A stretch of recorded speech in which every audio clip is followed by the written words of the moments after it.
السلام علیکم ورحمۃ اللہ وبرکاتہ۔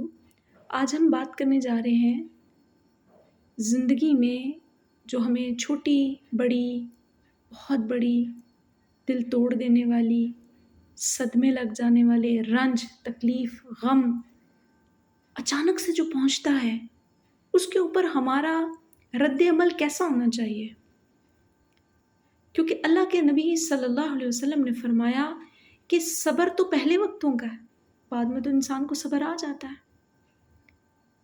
صبر کی یہ علامت ہے کہ جیسے ہی دل کے پاس سے تکلیف گزر کے گئی، کوئی ایک دم سے آپ کو کوئی نیوز ملتی ہے، تکلیف پہنچ جاتی ہے، تو زبان سے فوراً نکلنا چاہیے انا للہ و انا الیہ راجعون۔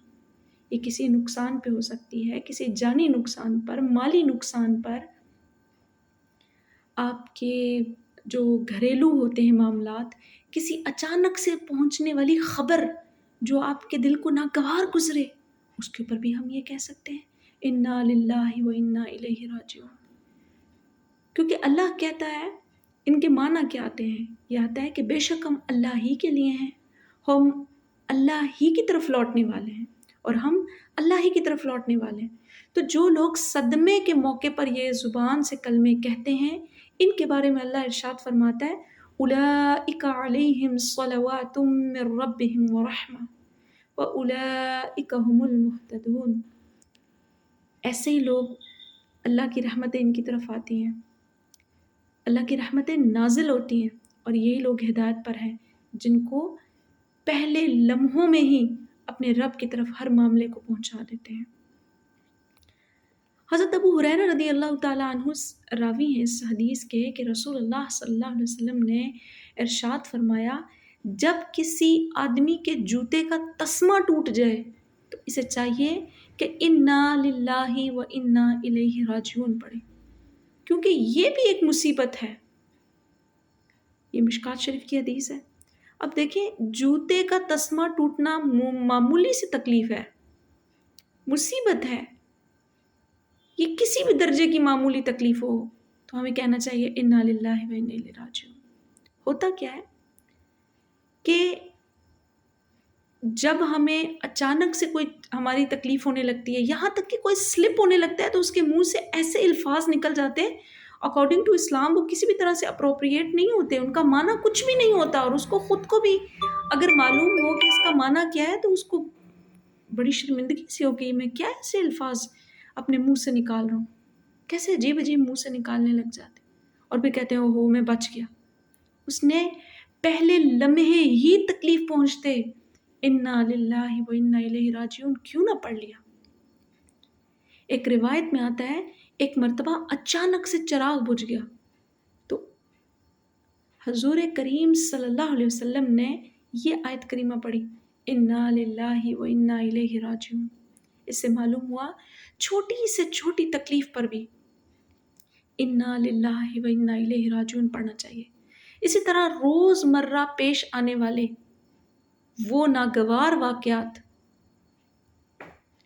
اس پہ ہر دفعہ صبر کی عبادت کا ثواب ملتا چلا جائے گا اگر ہمارے منہ سے اس جملے کو بولنے کی عادت ہو جائے۔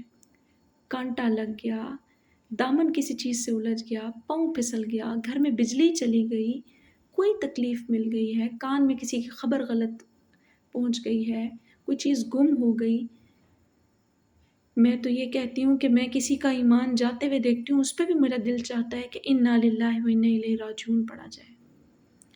بچوں کی بہت ساری ایسی باتیں ہوتی ہیں جو کہ اچانک سے آپ سنتے ہیں تو آپ کو رنج پہنچتا ہے کہ اس نے اس انداز میں کیوں جواب دیا۔ دیکھیں، ہر ناگوار واقعے کے پیچھے اللہ رب العزت نے کوئی نہ کوئی حکمت رکھی ہوتی ہے۔ بس اسی چیز کو اگر ہم نے برداشت کر لیا، اس واقعے کو، اس جملے کو بولنے کے بعد انا للہ و انا الیہ راجعون، ہمیں اس کا اجر ملتا رہتا ہے، اور اس پر مسلسل بے حساب اجر ملتا رہتا ہے۔ اللہ کے نبی صلی اللہ علیہ وسلم نے فرمایا کہ جو مومن ہے نا، اس کا تو معاملہ ہی خیر کا ہے، ہر طرح ہی خیر کا ہے۔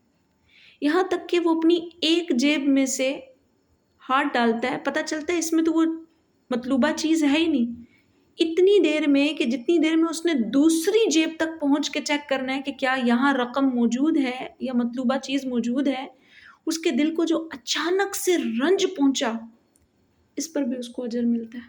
سبحان اللہ۔ تو مومن تو ہر حال میں اجر و ثواب حاصل کرتا رہتا ہے۔ مثلاً صبر کر کے، تو مثلاً اگر اس کو کوئی بیماری آ گئی، اس کا علاج کرنا صبر ہے، یہ صبر کے خلاف نہیں ہے۔ بے روزگاری ہوئی ہے، روزگار کی تلاش صبر کے منافع نہیں ہے۔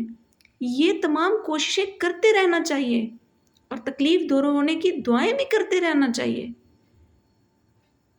بلکہ میں تو یہ کہتی ہوں کہ شدت سے جب کوئی تکلیف، یعنی جسم میں درد ہے، کوئی کرہ رہا ہے، تو اس کا کراہنا بھی صبر کے خلاف نہیں ہے، کیونکہ صبر کی حقیقت صرف وہ ہے جو میں نے آپ سے بیان کی کہ جیسے ہی انسان کو کوئی فیصلہ پہنچے، اللہ کے کسی فیصلے پر کوئی اعتراض شکوہ نہ ہو اور زبان سے کہے انا للہ و انا الیہ راجعون۔ کہنے کو ایک مختصر سا عمل ہے، لیکن اللہ تعالیٰ کے ہاں اس پر جو اجر و ثواب لکھا جاتا ہے، اس کا تصور بھی ہمارے لیے ممکن نہیں ہے۔ کسی بد اخلاق کو دیکھتے ہیں تو میرے منہ سے اچانک اکثر نکل جاتا ہے انا للہ و انا الیہ راجعون، کیونکہ مجھے اس کی وہ بد اخلاقی میرے دل کو ٹھیس پہنچا رہی ہے۔ کسی کا جھگڑالو ہونا، کسی کے احساسات کا آپ کے لیے مر جانا، اور آپ کہتے ہیں کتنا بے حصہ، یہ میرا احساس کیوں نہیں کر رہا۔ پھر جب آپ پڑھ لیتے ہیں انا للہ و انا الیہ راجعون، آپ کے دل کو اللہ کی طرف سے صبر آ جاتا ہے، کسی کے رویے کے خلاف بھی صبر آ جاتا ہے، کسی کے معاملوں کے خلاف بھی صبر آ جاتا ہے۔ امہات المؤمنین میں سے حضرت میمونہ رضی اللہ تعالی عنہ ہماری ماں فرماتی ہیں کہ جب میرے پہلے شوہر کا انتقال ہوا،